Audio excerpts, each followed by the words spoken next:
Today I have a paper in front of me, so I will read some, or at least not read, but keep points in my head. And I really want your comments. I want your comments, your thoughts, your reflections.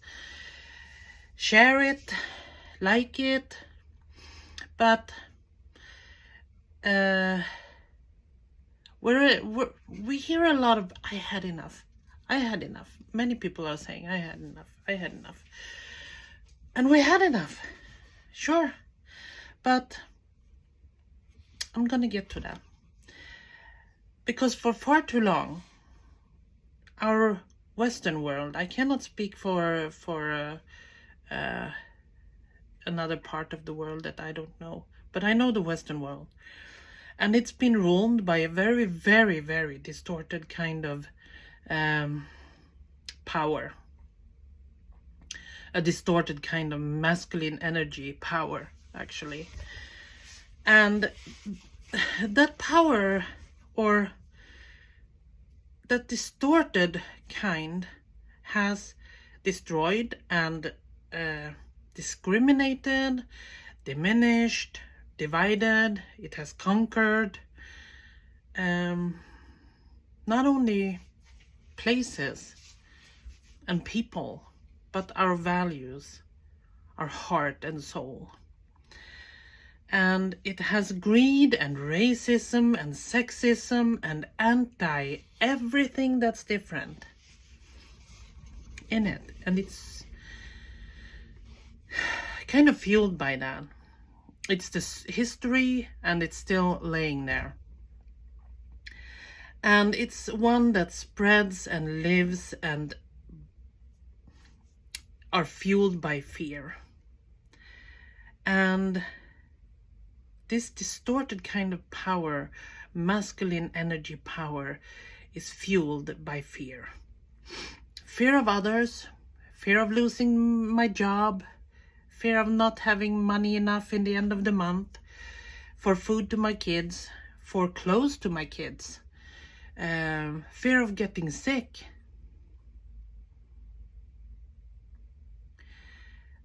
And fear of everything. And fear of getting sick, especially in places where you might not afford to have healthcare insurance. And in places like Sweden, where you have health insurance in the society itself. You don't buy it, you pay it with taxes. But the healthcare is really, to get in there, you could spend a lot of time in emergency rooms, and it's not what you would want. So fear of that too. I've been there. I've been sitting there for hours and hours and hours and hours, and looking at old people laying in corridors. So yeah, fear of everything. And fear keeps us silent. It keeps us quiet. It strikes us down, and it destroys us from the inside out, but also from the outside in. And for far too long, this Western world has been ruled by this power. And it's mostly white old men who has mistaken ruthlessness for strength, who branded compassion and love as naive, who built laws and systems that trample on women, on people of color, and of different sexuality than straight, of those with different kind of diagnosis, or minorities. It's systems that silence our voices, and it profits from our pain. And for far too long, this distorted kind of power has shifted our values, has made a society, it has created a society that is too stressed to care, too stressed to feel anything but anger. It's too stressed to reflect and pause, It's too stressed to think for themselves, and we are too disconnected from life and from everything around us, and we are too stressed to even understand that we are disconnected. We are on full ego mode. We have bought all the ego values and taken them as our own.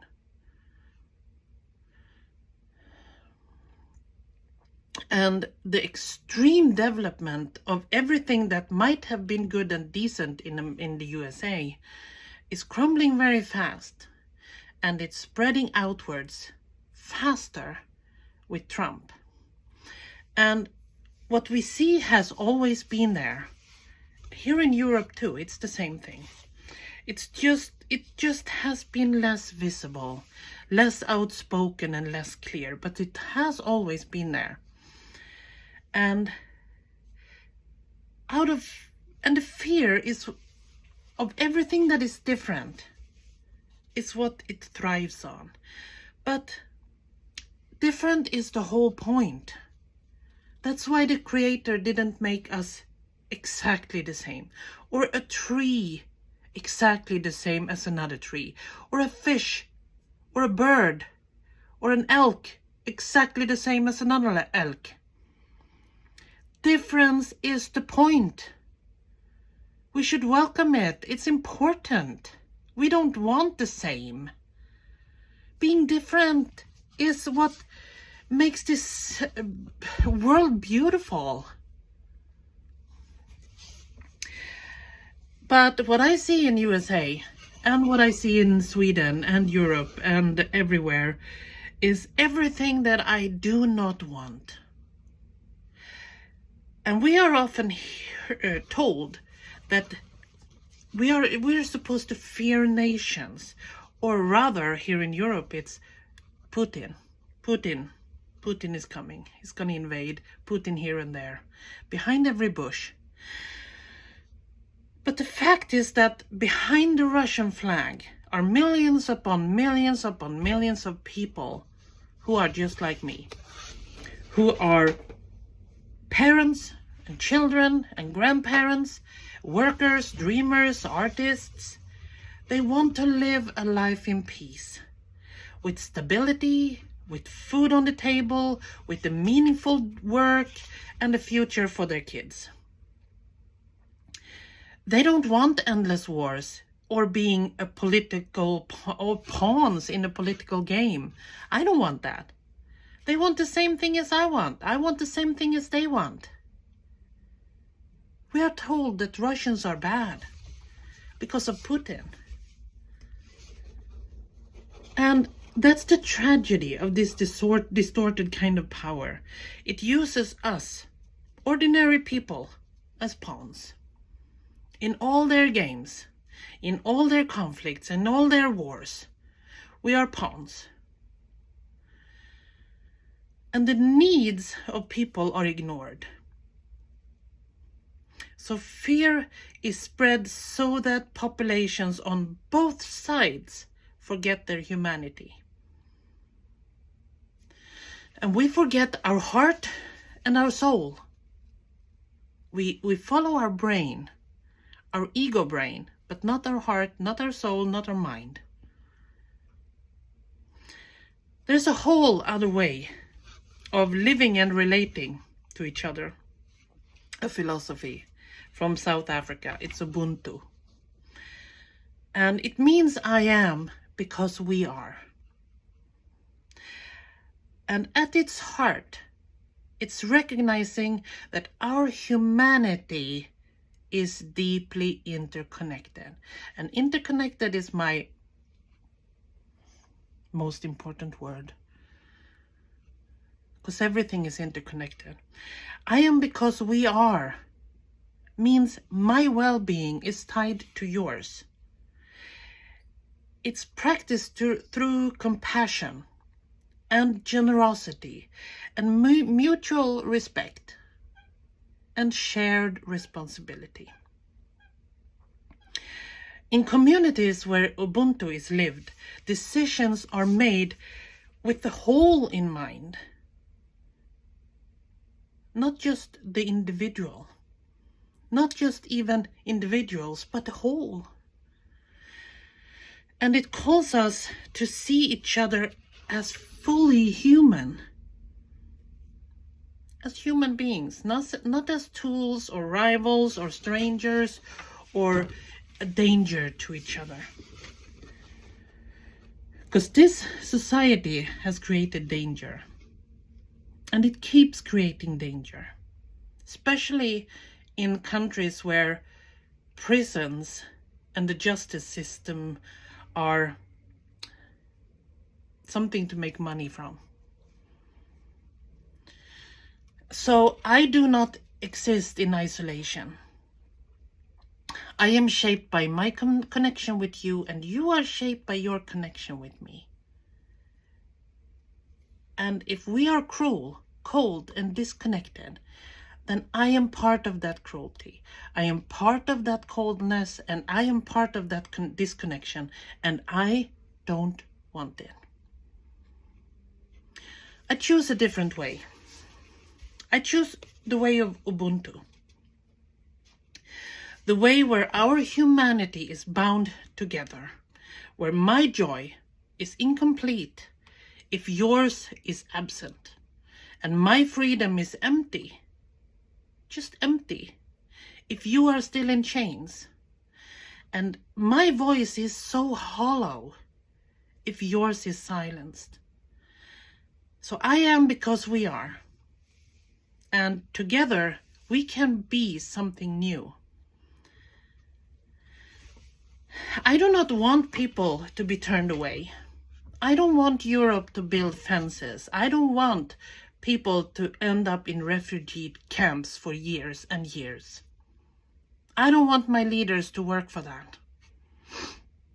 I don't want to be quiet in the suffering of women in Afghanistan, of girls in Afghanistan. I don't want my leaders to be quiet about it. And I certainly do not want any leader anywhere to be in the same room or be quiet when there's a genocide going on right now in front of our eyes for years in Gaza. The injustice that's been going on for decades and decades in Palestine. Where's the humanity? Just because you're a politician and just because you might be a leader, that doesn't make you inhuman. You certainly most act like that, but it doesn't. And we need to change that. So, yeah, that's the new. And I will speak about the new another day. But I want everyone with a balanced, feminine and healthy male energy at heart to not be silenced anymore. I don't want your voice. I want your heart. I want your soul. Because we are not here to bow our heads in fear. And we are not here to live small while the world is burning. And we have for too long let our inner values, our heart and soul values, be only something that is conditioned and in our family. Absolutely not in politics. But I think we are past ideologies. I think we're past the cold and ruthlessness of today's way of having power. So I want all the wisdom out there to rise up. I want all us women, because we are life givers. We are nurturers. We have carried all of you men in our bellies. We have given you love. We have given you nutritions through our bodies. And we have brought you into this world with love. So we are the mothers and daughters and sisters and grandmothers, and we have carried in our bones the memory of a different way. We feel it, and it's a way where power is not domination, but responsibility. And it's where leadership does not mean ruthlessness, but responsibility and service. And it's not strength measured by how much we can destroy or how big armies we can have, but how deeply we care and how deeply we protect. So, the counsels of wisdom is calling. The counsels of care is calling. And there must be enough. Enough is enough of this distorted power. It's time for a new kind of power. The one of the power of compassion, the power of love, the power of justice. And this power cannot be stopped.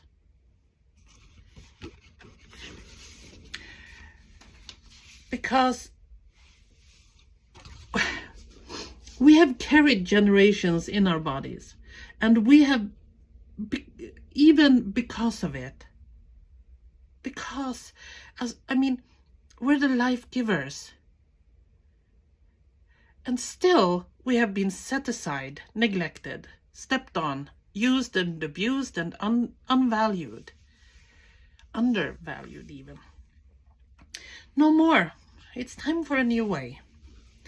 And I hope that the voices of all of us rises, not the voices of our mouth, but from our heart and our soul. And in every land, in every province, in every part of the world, I hope that the wisdom of women will come and hold the center. Men can advise, listen, but women should lead now, because we need this world to be balanced and be restored. And it's not about revenge. It's about correction. It's about healing. It's about the return of balance. And yes, I know there's a lot of women in leading positions in companies and in leadership position that are just like men. But hey, you know what? That might be because if they are not acting like men, ruthless, and in all other kind of way becoming like a man, you don't make it in this world. And this world is wrong. So, time to speak up from your soul, from your heart. And I want it to be loud. And I will talk about the new another day.